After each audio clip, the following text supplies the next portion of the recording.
Mheshimiwa mama yetu ambaye ni Mama Haida Odinga na familia yako, pokea pole zetu kama binafsi na familia yangu na pia kwa niaba ya Waturkana. Wewe tuko hapa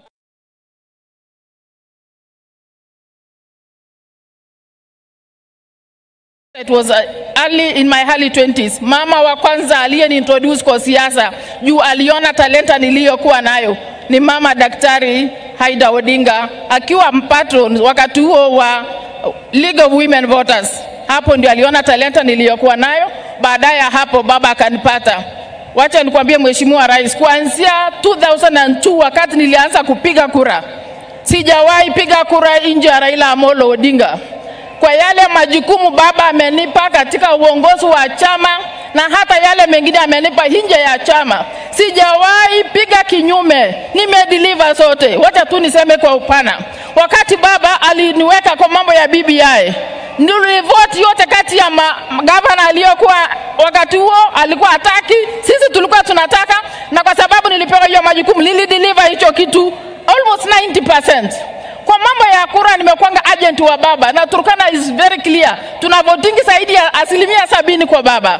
Kwa yale mengine baba alinipa ni kusimamia kura ya ODM kama commissioner. Hiyo yote nilifanya wakati huo. Na ya mwisho ni wakati aliniambia nimchaguliwe running mate wake katika Azimio. Nilideliver wish ambaye ilikuwa baina ile mbili alikuwa ameniweka. Nikiwa mama wa kike peke yake katika hiyo jukumu. Na hata wakati ya mawaziri, wakati alinipigia simu akaniambia anataka wewe ujumuike na watu fulani hapa uwe mawaziri, niliamua nikasema baba upendavyo ndio nitatenda. Na hata wakati nilikuwa waziri ambaye nimeingia kwenye mamlaka ya cabinet secretary kwa mara ya kwanza, wacha niseme leo wasi baba mwenyewe amekuwa akinishauri vile nitaelekeza na nitafanya mambo ya community integration. Kwa hivyo mimi nakwambia Mheshimiwa Rais, wakati ulikuwa unafanya campaign, hata wewe mwenyewe ukija Turkana ulikuwa unaniona vizuri na msimamo, na huo msimamo wakati wa mwisho baba siku moja ndio akaenda kwenye dunia hii ya pili, aliniambia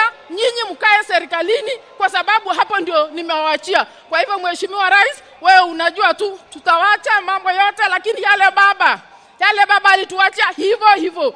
Na kwa wenye wanasema hao ni ODM tucheseni hapa Nyanza, lakini jueni ODM iko Kenya mzima. Na sisi tutafanya vile tumekuwa tukifanya. So ile ya Western na Luo mcheze tu, lakini kwetu kwingine tuko penye tumekuwa. Asante sana, tuko kazi.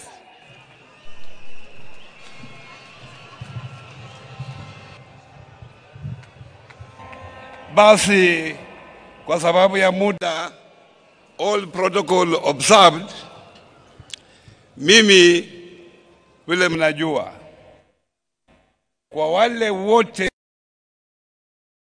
ongea hapa, mimi kwa miaka 3 iliyopita mimi ndio nimekuwa karibu na baba kabisa, aswa wakati alikuwa amepoteza kura.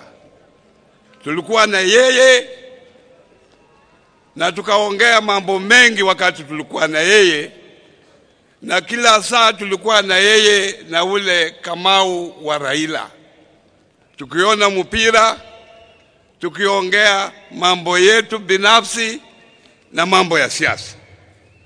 Lakini wacha niseme hapa bila aibu yoyote, huyu baba hiyo vyote mimi nimepata, yeye ndiye amenipa.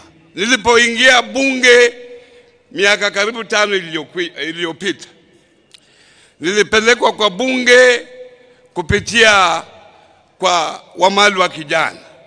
Yeye ndiye alinipeleka kwa siasa. Bahati mbaya akafariki baada ya miezi 6. Miezi 6 hizo nilikuwa rafiki wa Dr. Oburu. Dr. Oburu wakati huo ndiye alinipeleka kwa Raila Amolo Odinga. Ni kuanzia wakati huo kufika saa hii tumekuwa na Raila Amolo Odinga. Na Raila amenifunza mambo matatu. Ya kwanza amesema, wewe ukitaka ufanye siasa nchi hii paka uwe na wananchi. listen to what the people are saying. Ya pili, walikuwa wanafikiria Raila alikuwa a violent person. Raila was a very peaceful person. Alikuwa ananiambia Oparanya, peace is very important to the country for the development of the country. Ya mwisho aliniambia, Bwana Oparanya, don't burn bridges. There are no permanent friends in politics. There are no permanent enemies in politics. And that's why I have decided to take you to the government under Mheshimiwa William Ruto. Na yeye amesema wakati nilikutana na yeye mwisho, alisema nilikuwa na senator wa Migori, na alisema sisi tutakaa kwa broad-based government na tuunge mkono Mheshimiwa William Ruto, na hapa ndio tutakuwa na tutaendelea kuwa hapo. Na wale ambao wamepewa nafasi ya kulinda chama, mlinde chama, mtengeneze chama kiwe na nguvu. Thank you Waziri. Chama iko na nguvu, tuendelee mbele. God bless you Waziri. Asante. Thank you very much. Sasa wale viongozi wa bunge wame